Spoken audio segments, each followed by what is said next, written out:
Alors, Président, quand je prononce le mot la canale, que cela évoque-t-il pour vous? Énormément de choses. En tant qu'élève, quand je suis rentré en 1933 à la Canale, j'ignorais complètement qui était Joseph Lacanal. Alors là, je peux vous donner mes impressions d'élève, puisque j'étais interne, en 6e. C'était le grand dépaysement venant de Chiffre-sur-Yvette. Je n'avais jamais été habitué à ce genre de choses. Alors, je me retrouvais à la Canale, et puis j'y suis resté jusqu'à la classe de philo, et ma foi, je me suis pas mal trouvé, bien vécu. On y mangeait bien à l'époque. Pas de self-service, bien sûr. Des tables en marbre, des couverts en Christoffel, du vin à table. Enfin, c'était pas la vie de château, mais nous n'étions pas mal du tout. Et j'avais d'excellents camarades, appartenant à toutes les classes sociales de la société. Et ma foi, il n'y avait pas de problème du tout. D'abord, en plus, ça c'est un lycée de garçons. Alors, dans ce genre d'établissement, il n'y a jamais de problème. Vous avez quitté la Canale en quelle année? En 1939. 1939? Juste avant la guerre, en juillet, juste avant la guerre. D'accord. Puisque à ce moment-là, le baccalauréat se passait jusqu'au 14 juillet. J'ai passé l'oral le 9 juillet. Je suis parti parce que je suis rentré en Hippocagne, en province, puisqu'à Paris, cette année-là, il n'y avait aucune classe préparatoire. Alors, je suis allé en province et je suis revenu ensuite, et je n'ai pas pu revenir à la Canale, puisque chaque fois qu'il y a une guerre, 14, celle-ci, la Canale, sert en grande partie d'hôpital militaire.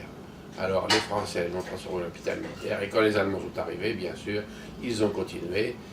Plus de classe prépa à la Canale à partir de 1940. C'est comme ça que j'ai atterri à Louis-le-Grand pour finir mes études en lycée, dans les classes de Cagnes toujours. Donc vous avez passé la majorité de votre temps quand même à la Canale, là. Bien sûr, toute la scolarité, j'ai pas fait de 5e, c'est pour ça que je suis resté que 6 ans. La 6e à la classe de philo, et ma foi, Et c'est un peu exceptionnel, non, de ne pas faire de 5e ou Ah oui, c'est exceptionnel parce que à cette époque-là, on s'orientait tout seul. On s'orientait bien. J'avais un très bon instituteur à Chiffre-sur-Yvette, mais qui tenait à me garder le plus longtemps possible. Alors, il m'avait gardé trop longtemps et j'avais donc du retard. Pour rattraper ce retard, eh bien, on m'a proposé de sauter une classe.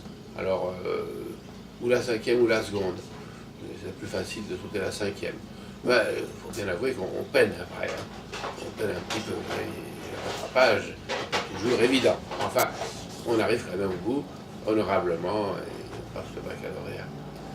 Moi, j'ai à me féliciter de la Canale, de 99,9% des professeurs qui y étaient, auxquels, il y en a un auquel je dois ma vocation de professeur de lettres classiques.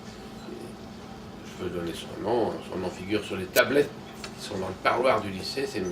René Balland, seconde, première, français, latin, grec, et cela m'a sans doute donné le goût de ce genre de choses, parce qu'il n'y avait a priori aucune raison de poursuivre des études dans cette voie.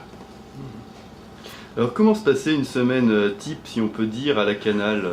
Est-ce que vous aviez... Facile comme tout. D'autant plus que j'étais interne, alors c'est facile. Nous pouvions rentrer le lundi jusqu'à 9h moins le quart. Nous pouvions déposer nos affaires au dortoir et nous retrouver tout simplement en classe à 9h. La classe tous les jours commençait à 8h, sauf ce jour-là. Puis, lundi, mardi, mercredi, on n'en était pas encore à la semaine des 4 jeudis, qui aujourd'hui vient d'être condamné publiquement, enfin, disons les 3 par les 4. Et là, eh bien, le jeudi, nous sortions midi et demi à 19h45, librement, quand nos parents le désiraient, et sous leur conduite, également quand ils désiraient. Il y avait lycée seul ou lycée famille. Alors nous rentrions jeudi, puis nous recommencions. Alors, comment se passait votre semaine type à la Canale? Alors, quand nous avions arrivé à la première partie, je vous l'ai dit, deuxième partie, eh bien, jeudi, vendredi et samedi, et nous sortions le samedi à 16 h. On avait classe jusqu'à 16 h. Et là, on avait fait le mercredi nos billets de sortie. Le surveillant général nous les distribuait à 16 h dans le hall d'entrée qui existe toujours, qui est le hall de passage, pas dans le hall lui-même, mais dans le couloir qui y accède. Et là, à l'appel de notre nom, nous prenions le billet et vivement nous foncions à la gare de Bourg-la-Reine, car c'est la gare de Bourg-la-Reine qui dessert le lycée La Canale et pas les gares de Sceaux. Sceaux, c'est pour les externes, qui sont quand même la majorité dans notre association. Je suis l'un des rares à avoir été interne dans cet établissement parmi les anciens de La Canale. Sauf quelques personnalités célèbres, auxquelles je ne peux pas me comparer, Chaban-Delmas et quelques autres, qui étaient internes parce qu'ils n'étaient pas de Paris. En fait, vous avez été pensionnaire à La Canale, donc vous dites que c'est pas la majorité des élèves. L'ensemble des élèves étaient plutôt du voisinage. Externe, oui. La majorité, c'était Sceaux, Bourg-la-Reine, Châtenay-Malabry, Antony, Bagneux, Verrières-le-Buisson, avec son bois célèbre, et ça allait la banlieue sud. La banlieue sud. Comment étaient les alentours du lycée parce qu'en fin de compte, des personnes m'ont parlé de champs de fraises autour de Bourg-la-Reine. Est-ce que vous avez vu ça? Autour de Bourg-la-Reine, j'ai pas connu ça, bien qu'à l'époque, la banlieue parisienne ait été fortement peuplée de maraîchers. Moi, à côté de chez moi, à Gif-sur-Yvette, il y avait des champs de fraises, en effet, des maraîchers. Il y avait même un train de denrées, car les lignes de Sceaux à l'époque étaient une ligne à vapeur. Et à 300-400 mètres de chez moi, à Gif, exactement à Courcelles-sur-Yvette, on voyait passer le soir le train de denrées qui ramassait tous ces fruits et légumes, et les en apportait à la gare, et qui les amenait à Paris aux Halles. C'était vendu le lendemain matin, on ne pouvait pas faire plus frais. C'était pas tout à fait le système actuel. Vous alliez souvent à Sceaux ou à Bourg-la-Reine? Personnellement, je ne suis jamais allé à Sceaux tant que j'ai été élève au lycée La Canale, puisqu'étant interne, je sortais par la grande porte qui donne directement sur Bourg-la-Reine. Puisque l'un des côtés de la rue donne sur Sceaux et l'autre sur Bourg-la-Reine. Ainsi bien que je n'ai connu Sceaux que par la suite, et non pas en tant qu'élève. C'est comme ça. On ne s'occupait pas, si on était à Sceaux ou à Bourg-la-Reine, on était au lycée La Canale. Voilà, c'était ça l'essentiel. Il y avait beaucoup d'internes, il y avait des étrangers aussi, des fils d'industriels, d'ambassadeurs, il y avait une population qui était très, très variée à La Canale. Vous aviez d'ailleurs d'autres contacts avec d'autres lycées, puisqu'il y avait des étrangers, est-ce que ça amenait des contacts particuliers, Non. des jumelages? Ah, aucun. Il n'y avait pas de jumelage à l'époque, ce n'était pas à la mode.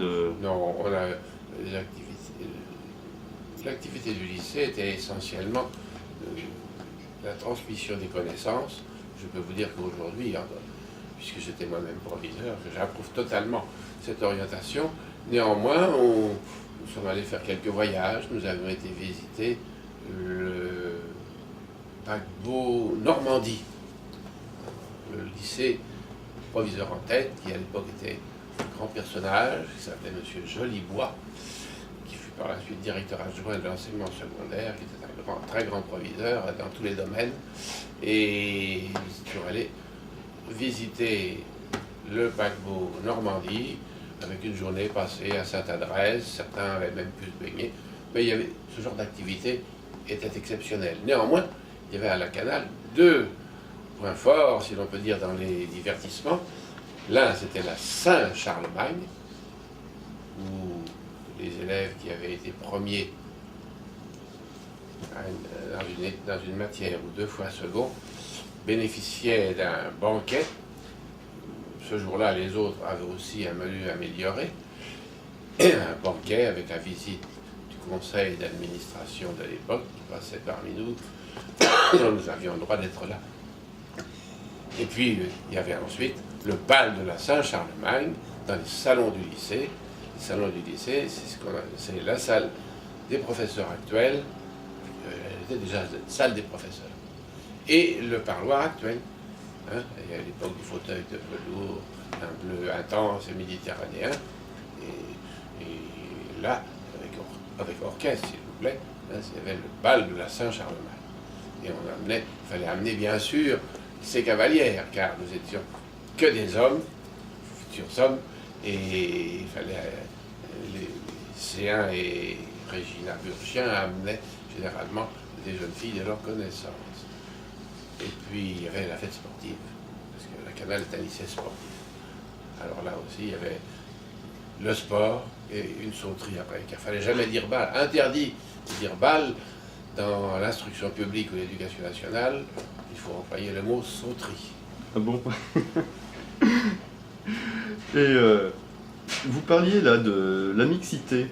Comment se passaient justement les contacts? Est-ce que c'était bon enfant, entre garçons uniquement? Est-ce que vous aviez... La mixité, disons, la monosexualité, si on peut opposer ça à la mixité, résout tous les problèmes. Moi-même, dans ma profession, j'ai été amené à diriger des lycées de garçons et des lycées mixtes, et il n'y a aucune comparaison. Je n'insisterai pas trop sur ce point, mais enfin, à la Canale, il n'y avait aucun problème. Nous étions 25 par dortoir, des parquets cirés, 8 douches par dortoir, 1 mètre d'internat, le dortoir fermé à clé pour éviter que pendant la nuit, il y ait des gens qui rentrent et qui sortent. Et ça, c'était la sécurité. Parce que si les élèves pouvaient sortir, il pouvait leur arriver malheur. Puis on n'est pas là pour ça. D'ailleurs, pour sortir de la Canale, pour faire le mur, il y en a quelques-uns qui... Je reprends. Il y en a quelques-uns qui s'en vantaient, mais c'était faux. Et personne ne faisait le mur. Et qui remarque comment le lycée est fait encore aujourd'hui. C'est une expédition, puis ça n'avait pas grand intérêt. En plus qu'on sortait assez facilement. Jeudi, toutes les fins de semaine. Alors, vous m'avez parlé de la Saint-Charlemagne. Est-ce que vous aviez des à-côtés particuliers, justement, la vie du lycéen à la Canale? Que faisiez-vous de vos temps libres? Comment cela se passait-il? Qu'est-ce qu'on appelle temps libre? Qu'est-ce qu'on peut appeler temps libre? Hors du programme scolaire, on va dire. Eh bien, voilà, nous avions généralement en classe, la classe se passait dans la fourchette, dans le cadre 8, 12, 14, 16. C'est-à-dire qu'on respectait une bonne pédagogie, on pensait qu'au-delà, et je le pense encore personnellement, la Canale m'a marqué, mais il n'y a pas que la Canale, l'expérience aussi, au-delà de 6 heures de cours par jour, un professeur, un élève, perd son temps. Aujourd'hui, non. Aujourd'hui, on compresse, on peut faire la semaine de 5 jours, de 4 jours, de tout ce qu'on voudra. Non. Et tout allait bien grâce à ce bon équilibre. Et comme on avait beaucoup moins d'heures de classe qu'aujourd'hui, eh bien, nous avions souvent classe 8 à 10, 8 à 11, quelquefois, et ensuite nous avions études. Et nous allions dans notre étude, où nous avions nos affaires, notre casier et notre répétiteur. Et on travaillait tranquillement. Le temps libre, on le passait à travailler. On le passait aussi à jouer. En récréation, on jouait à la pelote basque sur des murs qui existent toujours à la Canale. C'était pas très lisse, mais ça ne faisait rien. On était des fervents de pelote basque, hein, avec une balle de tennis, parce qu'autrement, on se serait abîmé les mains, on n'aurait pas pu écrire. Et récréation, donc, de midi et demi à 1h25. Et récréation de 16h15 à 17h. Et on nous servait le goûter. Je crois qu'on le fait encore aujourd'hui. À 16h, 16h15, goûter assis dans un réfectoire où on avait tantôt du chocolat, tantôt du thé, avec du pain et du chocolat et quelques gâteaux de ce genre. Voilà, ça existait ça. Hein. Il y avait autre chose. Quelle matière avez-vous étudié? Parce que là on parle de scolarité. Bon, ben, c'est très facile. Les matières que j'étudiais et que mes camarades aussi étudiaient. Alors moi j'étudiais le français, le latin, à partir de la quatrième, le grec, l'histoire-géographie, une langue vivante, des sciences naturelles en premier cycle, de la physique dans le deuxième cycle, et à nouveau des sciences naturelles en classe terminale. C'était l'essentiel. Et l'éducation physique qui, bien sûr, était obligatoire. Alors, bien entendu, j'allais oublier quelque chose d'important, il y avait les mathématiques, dont le programme était le même de la sixième à la classe de première. Qu'on soit en A, en A' ou en B, B, section moderne, A, section, disons, littéraire pure, et puis A', c'était une seule langue ancienne, le latin uniquement. Voilà. Alors, tout le monde suivait à peu près toutes ces matières, mais les horaires étaient assez réduits. On n'était pas surchargé d'heures de classe, mais il fallait compter à peu près autant d'heures de travail hors de la classe qu'en classe. Et aujourd'hui, il m'est arrivé de répéter ça aux élèves dont j'étais responsable. Alors, vous me croyez ou vous ne me croyez pas, c'est plus tout aussi vrai, étant donné le système pédagogique actuel, dont j'aime mieux ne pas parler. À cette époque-là, c'était comme ça. Toute heure de classe donnait lieu à un travail de la part de l'élève. Et je pense aussi du professeur. Comment ça marchait. Et à 16 heures, terminé. Rien. Classe après 16 heures, dans aucune section. Alors le jeudi matin, dans le premier cycle, on n'avait pas classe. Et dans le deuxième, on avait classe. Il y avait un horaire un petit peu plus chargé. Voilà les disciplines qu'on étudiait. Je crois qu'on n'a rien à avoir oublié. Alors que vous a appris la vie au lycée, les cours enseignés? Qu'en avez-vous retenu de plus significatif? Pas tout. Il n'y a pas de matière qui m'est rebutée. Souvent, ça dépend du professeur que l'on a. Je ne peux pas parler par discrétion des professeurs que j'ai eus. Il y en a que j'admire toujours beaucoup, par leur courage, par leur astuce, par leur intelligence. Il y en a d'autres qui étaient moins brillants. Il y en a un que je ne nommerai pas, mais qui était franchement injuste. Alors ça, les jeunes, qu'ils soient d'hier ou d'aujourd'hui, et à juste titre, et les hommes aussi, supportent mal l'injustice. En dehors de ça, je n'ai qu'à me féliciter de tout le monde. Il y avait bien quelques professeurs qui étaient chahutés de temps en temps. Et comment peut-il y avoir un lycée sans professeur chahuté? Le personnel était pratiquement entièrement masculin. Et une femme par-ci par-là, de temps en temps, s'égarait à la canale, et ce n'était généralement pas, excusez-moi, mais une réussite. Pas fait pour ça. Quelles étaient les valeurs enseignées? Je pense à des valeurs comme être entrepreneur.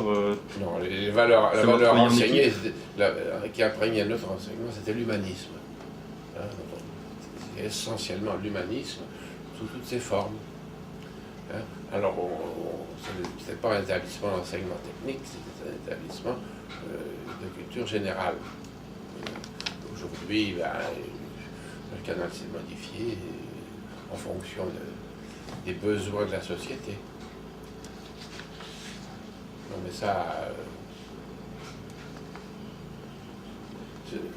c'était tout naturellement. Moi, je m'en trouve bien. Et je dis, pourtant, je n'étais pas destiné à... J'avais aucun... Quand on est jeune, on se laisse aller, on ne se rend pas compte de ce qui se passe. Mais moi, je suis très heureux d'avoir été élève du lycée La Canale. Comment se passait la scolarité au niveau des livres? Est-ce que vous aviez des livres à acheter? Ils étaient fournis par le lycée? Alors là, je vais vous étonner tout le monde. Il y avait une bibliothèque où on nous fournissait tous les livres. Ces livres n'étaient pas toujours appréciés par nos professeurs, mais on nous fournissait tous les livres. Sauf le Gaffio ou le Bailly. il y avait un monsieur qui était bibliothécaire, il s'appelait monsieur Didelot. Il avait un col à quoi cassé, un chapeau melon, il ressemblait un peu à monsieur Sou, mais c'était quelqu'un de remarquable, une vedette. Hein, on l'appelait, disons, sans respect, BDZ. BDZ, Beatlezin, Boudzan, enfin tout ce qu'on voudra, tout le monde à la Canal, comme cela. Alors les livres nous étaient fournis, le papier de brouillon aussi. J'ajouterais qu'à l'internat, la cordonnerie, on pouvait faire réparer ses chaussures, pratiquement gratis. La lingerie, bien entendu, entièrement lagée, lavé.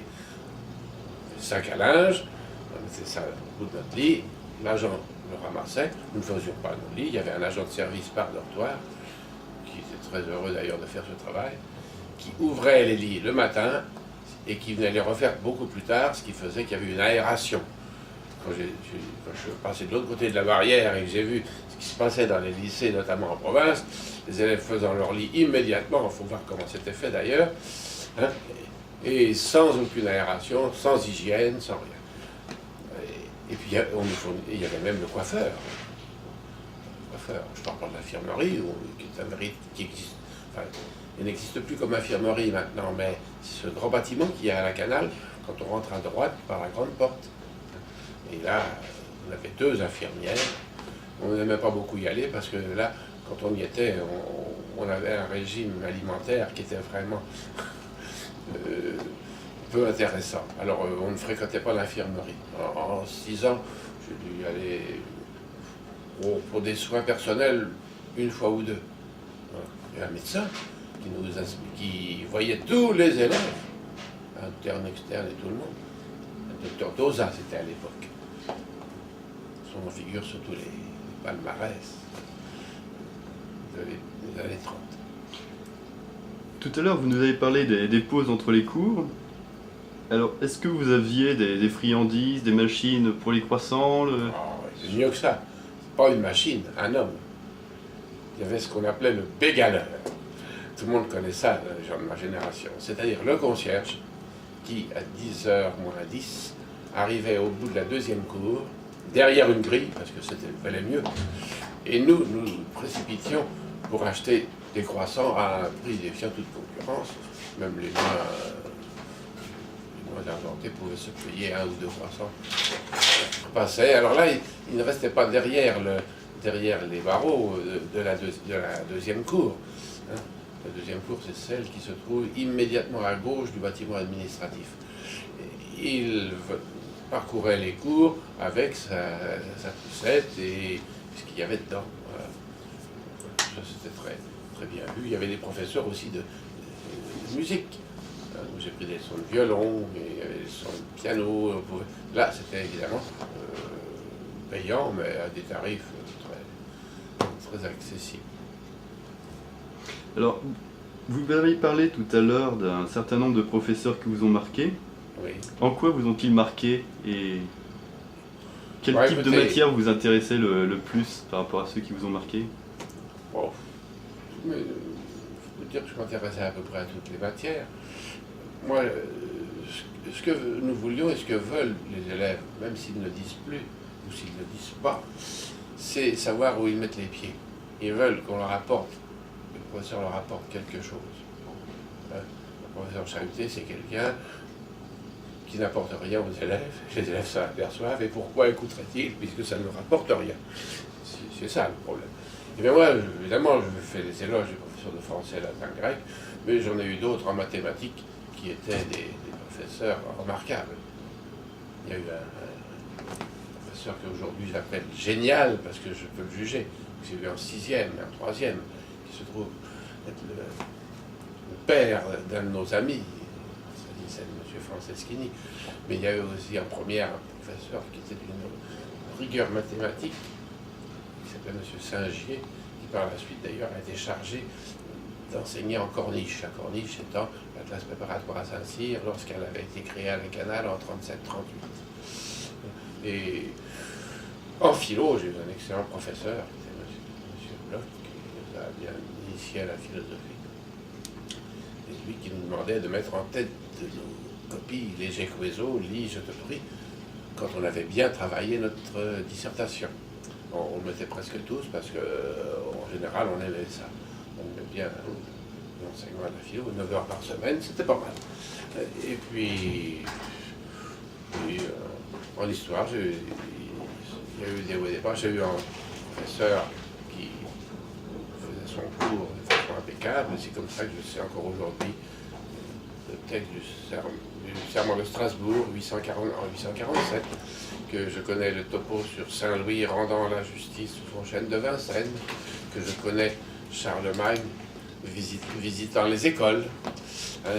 C'était les topos, on peut le dire, quelqu'un bien connu à Sceaux, qui est M. Pentier. Un personnage rigoureux, mais en définitive, nous aimions beaucoup. Je l'ai eu en 6e et en 4e. Alors, est-ce que vous avez, au cœur de votre scolarité, décidé de votre profession, ou c'est venu petit à petit? C'est venu comme ça. C'est venu grâce à M. Ballon. Voilà.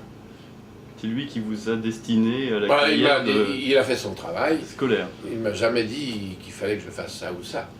Les professeurs sont là pour enseigner. Et ils le faisaient. Je ne veux pas dire ce que certains font aujourd'hui, c'est pas le propos. Mais la qualité de l'enseignement, disons, permet aux vocations de se révéler. C'est tout. Et je peux dire que quand j'ai enseigné, moi aussi, j'ai appliqué les mêmes méthodes, le même système de notation le plus objectif possible. Vous voulez, quand un professeur corrige un devoir, c'est le devoir qu'il corrige, sans s'occuper du nom qui est en tête. Aujourd'hui, c'était plus ça. On juge l'élève, on ne juge pas son travail. Nous, c'était notre travail qui était jugé. Et c'est pour ça que le résultat était bon. On n'avait pas le sentiment d'être victime d'injustice. On rouspétait bien, forcément. Quand on a une mauvaise note, on n'est pas content. Ça, c'est humain. Est-ce que vous étiez conseillé par un conseiller d'orientation? Est-ce que vous aviez des personnes... Pas besoin de ça. Inutile. C'est un personnage qui était inutile et qui aujourd'hui encore inutile. Je l'ai dit publiquement plusieurs fois. Puisqu'en définitive, si on réfléchit bien, nous avions nos professeurs. Un professeur qui voit ses élèves 4 heures, 10 heures par semaine en français, latin, grec.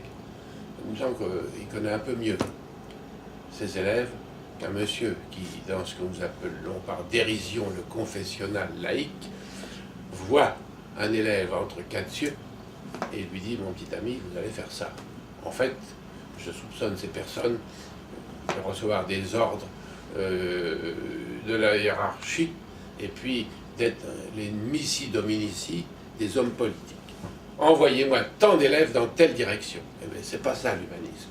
C'est que chacun puisse aller dans sa voie, tout en respectant bien sûr les besoins de la société. Donc, tout le monde ne peut pas faire la même chose. Mais enfin, on n'avait pas besoin de ça, et ça a donné de bons résultats.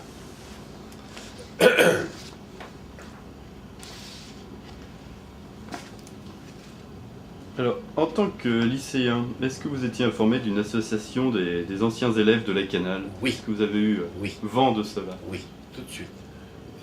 Sur mon palmarès de 6e, je dois avoir quelque part par là, on donnait le palmarès à tous les élèves qui avaient un prix, le jour de la distribution des prix qui se faisait dans la grande salle de gymnastique. Il y avait un prix de fondation offert par l'association des anciens élèves du lycée La Canale. Et certains voudraient que l'on ressuscitât ce genre de choses. Moi, je ne suis pas contre, mais il faudrait voir les modalités et surtout la finalité de ce prix. Ceci m'a été suggéré d'ailleurs par un élève, ancien élève du lycée La Canale, qui est en même temps administrateur du lycée. Oui, on avait tout à fait connaissance de cette association. J'ai eu un camarade en classe de philo, je veux dire comment il s'appelait, il est décédé depuis pas mal de temps. Il était fils d'un médecin, il s'appelait, je crois, il disait toujours I2L.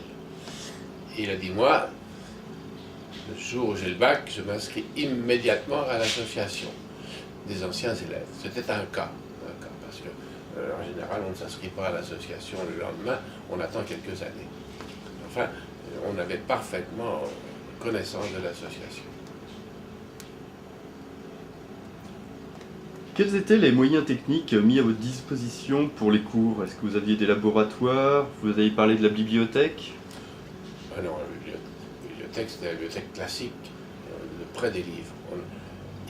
Alors, au point de vue bibliothèque, il y avait ce qu'on appelait les bibliothèques de quartier, qui ont été détruites par une certaine idée politique de la Ve République, c'est-à-dire que les professeurs avaient une armoire dans leur salle, ce qu'ils voulaient, généralement le professeur de lettres de la classe, qui était de fait le professeur principal, sans être rémunéré.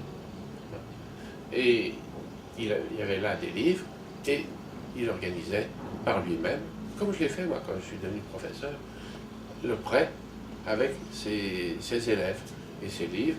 Le prêt était absolument gratuit, c'était fourni, les livres étaient fournis sur des crédits d'enseignement du lycée, et le professeur consacrait un petit peu de son temps, tel jour à telle heure, on prenait des livres, on les lisait, et puis ça c'était les bibliothèques de lecture dans les classes. Mais vous m'avez posé autre chose comme question. Les moyens techniques. Les moyens techniques. Ah, au point de vue laboratoire, nous avions tout ce qu'il fallait, en sciences physiques, en sciences naturelles, des agents de labo, aucun problème.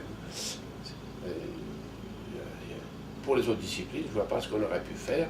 S'il y avait des projections, les professeurs d'histoire-géographie, il y avait une heure tous les 15 jours qui était prévue pour faire des projections sur le cours que nous avions. C'est-à-dire que le cours n'était pas fait intégralement à partir de ces projections, comme j'ai eu la douleur de le constater il y a un certain nombre d'années, pas loin d'ici, mais c'était l'illustration du cours du professeur, et le professeur commentait cela pendant une heure. Pour l'équipement, on n'avait pas à se plaindre, puisqu'à un moment donné même, on avait la radio scolaire dans toutes les classes. C'est-à-dire qu'il y avait un grand poste central dans ce qu'on appelait le foyer, qui est devenu maintenant la salle Maurice Allais. Eh bien, et là, un poste énorme qui pouvait diffuser dans toutes les classes. Alors ça donnait lieu à, disons, quelquefois à de mauvaises plaisanteries, mais c'était pas très très utilisé, mais ça aurait pu l'être. Je crois qu'on ne peut pas remplacer un professeur par un instrument. Et les professeurs pensent la même chose.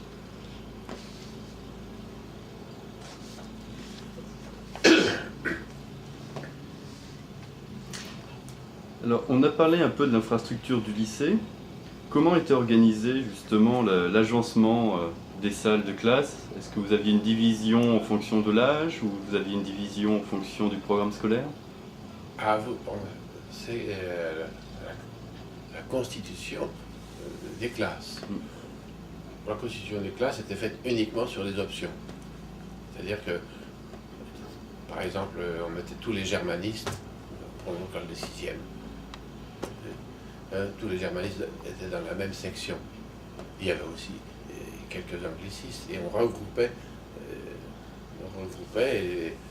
les germanistes et les anglicistes. Alors il y avait en 6e, il y avait 6e A et 6e B. B, c'est ceux qui ne faisaient pas de langue ancienne. Donc, pas de problème.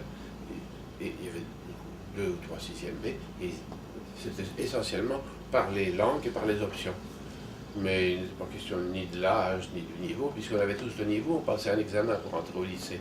Voilà, tout le monde avait le niveau, plus ou moins, enfin on l'avait.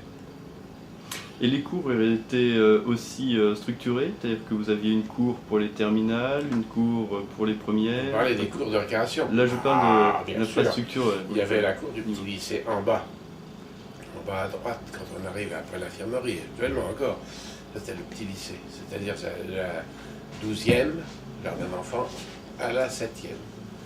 Et puis ensuite, en haut, il y avait 6e, 5e, 4e, dans la cour numéro 3. Il va y avoir les seconds, premières dans la cour numéro 2, et puis il y avait les terminales, et éventuellement les classes prépa dans la cour numéro 1, celle qui touche les installations sportives, la plus à gauche. Et bien sûr, on n'avait pas le droit d'aller dans le parc parce que, à l'époque, on pensait que la sécurité résidait dans la surveillance des élèves. Je dis à l'époque, mais aujourd'hui aussi. Si bien que, évidemment, on ne peut pas permettre à des élèves de rester sans surveillance. Nous étions constamment surveillés. Ça ne nous gênait pas. Il y avait quelqu'un qui nous surveillait en récréation, quelqu'un qui nous surveillait en réfectoire, quelqu'un au dortoir. Je ne suis pas absolument gêné. D'autant plus qu'en principe, dans les familles bien organisées, les enfants sont aussi souvent avec leurs parents. Et c'est à leurs parents à décider s'ils les libèrent ou pas. Que faisaient les lycéens après le baccalauréat?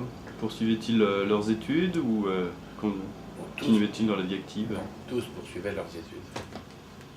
Parce que le baccalauréat d'enseignement général n'ouvre pas sur une profession. On le savait à l'avance.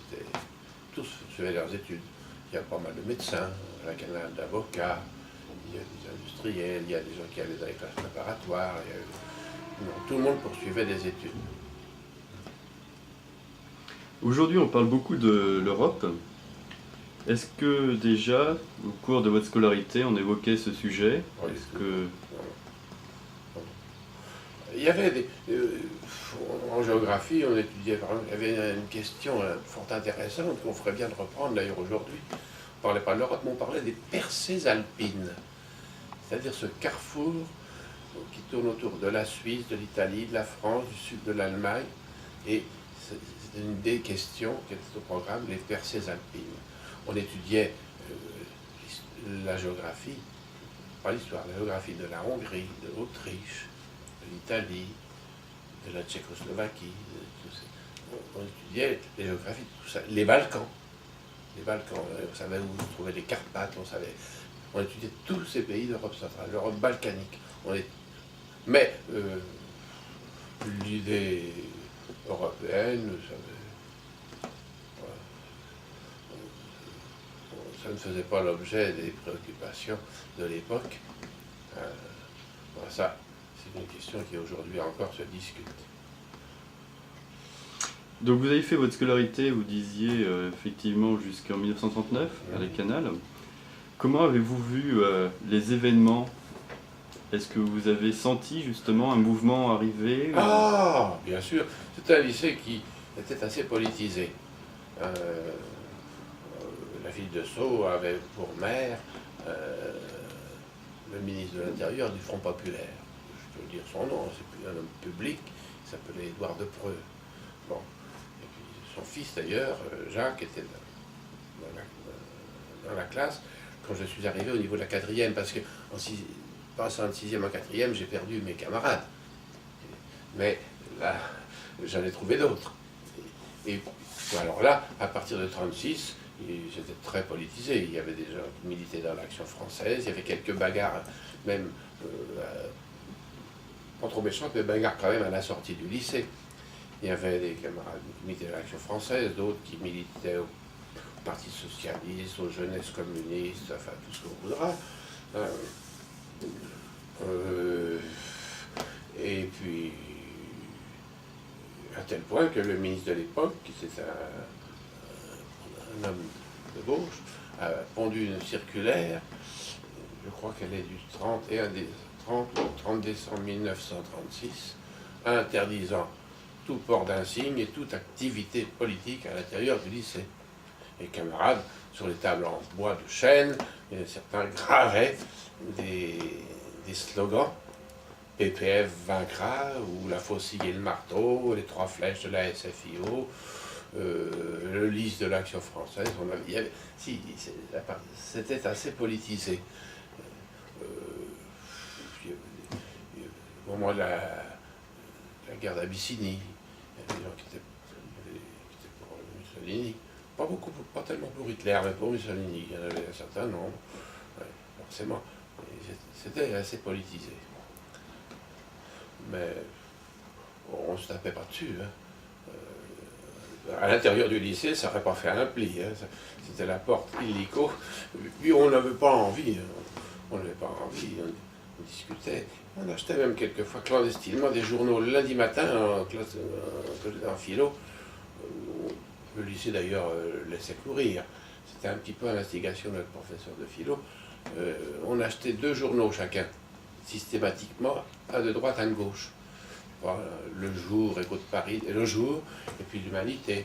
L'autre achetait le Populaire et l'Action française, etc. Et ensuite, on étudiait la manière dont tel événement avait été relaté par les uns et par les autres. Ça, c'était notre prof de philo qui nous l'avait dit, nous avait incité à cela. Et c'est une formation de l'esprit critique extraordinaire. On ne nous avait pas encore attiré notre attention sur le mensonge par omission. Ça, c'est la nouvelle technique de la presse actuelle. Mais à cette époque-là, ça ne se faisait pas beaucoup. Les journaux étaient plus, disons, plus engagés et moins, disons, politiquement corrects qu'aujourd'hui. Quels sont les événements qui vous ont marqué durant votre vie scolaire? Bon.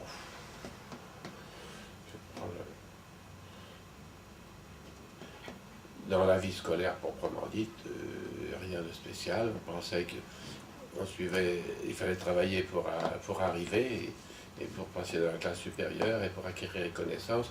Et c'est là, on savait que le baccalauréat, ça se préparait pas en 7 jours, ni en 7 semaines, ni en 7 mois, mais en 7 ans. Tandis qu'aujourd'hui, dans les collèges, on dit fréquemment qu'on n'est pas là pour vous fournir de futurs bacheliers. J'ai entendu ça. À l'époque, non. En sixième, on savait qu'on était là pour arriver au baccalauréat. Et surtout, ce qu'on aimait bien, c'était la stabilité. Quand on commençait nos études, nous savions comment nous les finirions. Il n'y avait pas de réforme. On parlait toujours de réforme, mais il n'y en avait pas. Et la stabilité est une source de succès. Le meilleur moyen de lutter contre l'échec scolaire, c'est ça, c'est la stabilité. Si vous aviez quelque chose à refaire durant votre scolarité dans les canals, de quoi penseriez-vous? Bon, je crois. On recommencerait. Oh oui, sincèrement, je ne vois pas. Qu'est-ce que je pourrais critiquer? Bon, non. C'était très très bien organisé. D'ailleurs, l'emploi du temps, vous savez, c'est une grosse affaire des lycées actuels, que l'on fait à coup d'informatique, sans s'inquiéter des êtres humains. Ça aboutit d'ailleurs à des aberrations aussi bien pour les professeurs que pour les élèves. J'ai quelques membres de l'enseignement dans ma famille. Eh bien, à l'époque, ça se reconduisait d'une année sur l'autre. L'emploi du temps, il était affiché, calligraphié entre la cour 3 et la cour 2 notamment, sous verre. Et bien souvent, c'était le même d'une année sur l'autre. Le même nombre de classes, le même nombre de professeurs, le même programme. On pouvait savoir, on était en 6e A2, quand on passerait, alors moi je suis passé en 4e A1, par hasard, mais en général, c'était 6e A2, 5e A2, 4e A2, et ça allait comme ça jusqu'au bout. Vous pouviez voir déjà quel serait votre emploi du temps de l'année suivante, et quel serait le nom de vos professeurs. Bon, pratiquement, sauf les quelques changements, bien sûr. Il y avait le mise à la retraite, je n'en ai pas connu, hein, parce qu'à cette époque-là, le courant n'en était pas là, mais il y avait quand même de jeunes professeurs qui arrivaient, et c'était d'une tranquillité absolue. Pourquoi changer quand ça marche si bien? Pour terminer, est-ce que vous avez quelques histoires de potache à nous raconter? Oh, ça, il y en aura des quantités. Il y en a même qui ne sont pas racontables, surtout à l'internat. Oui, les histoires de potache. Ouais, il y en a beaucoup, quoi. Il y en a beaucoup.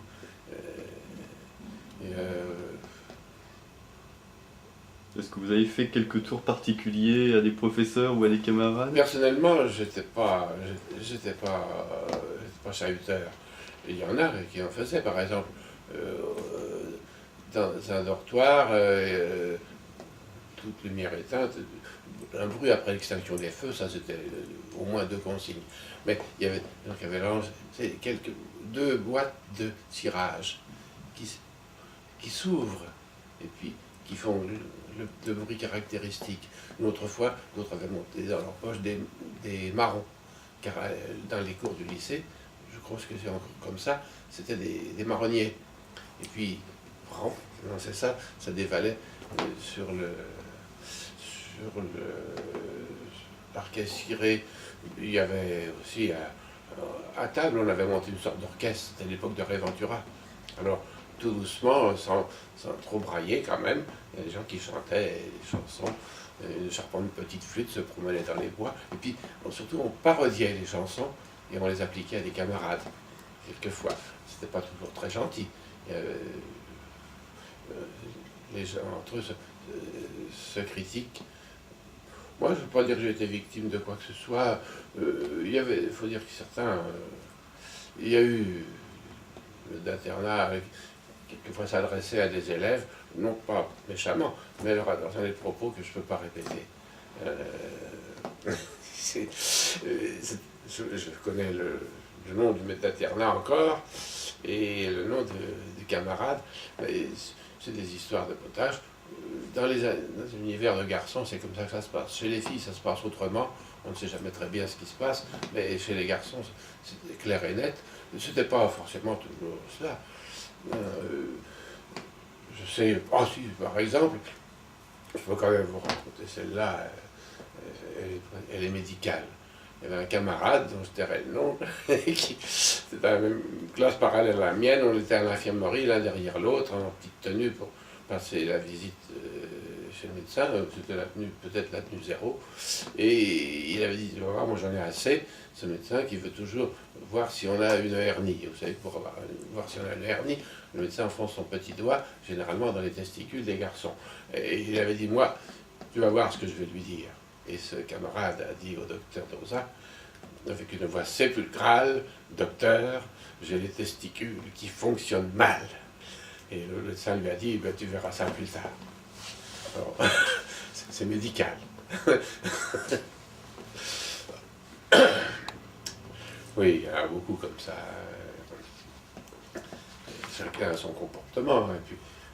Mais ce que je peux dire, c'est qu'il n'y avait jamais de relation désobligeante entre les gens de classes sociales différentes. Une classe sociale modeste, jamais je n'ai été critiqué pour cela. On se critiquait éventuellement pour notre comportement, comme ça, t'as fait ci, t'as fait ça, mais pas du tout pour disons, le côté social du camarade. Ah, on avait tous la blouse obligatoire et la cravate. Hein. Et les chaussures. On n'avait pas les patogas et autres baskets aujourd'hui. Enfin, et ceci dans un souci d'hygiène. Parce que quand on reste toute la journée avec ce genre de choses aux pieds, c'est complètement contraire à l'hygiène. Alors on s'occupait de nous sans nous le dire, si vous voulez. Et moi, je dis que je n'ai pas fait de 5e. Je peux dire qu'il y a un surveillant général du lycée qui, un jour, ma mère était venue, elle venait très rarement, et lui dit, vous veniez quand même me voir parce que votre fille doit passer une classe. Et il lui a dit, ici, eh bien, il m'a donné des leçons particulières pour faire le programme de 5e, pour passer, parce que j'ai passé l'examen de passage, attention, il m'a donné des leçons gratuites. Un nombre incalculable de leçons gratuites dans son bureau. Voilà. Il s'appelait, alors je peux le dire, c'est à sa gloire, il s'appelait Monsieur Messager. Et les anciens le connaissent bien. Voilà. Alors, sur le canal, on peut en dire des quantités. Ça marche. Est-ce que vous avez encore 5 minutes? Oui, bien Parce sûr. que je dois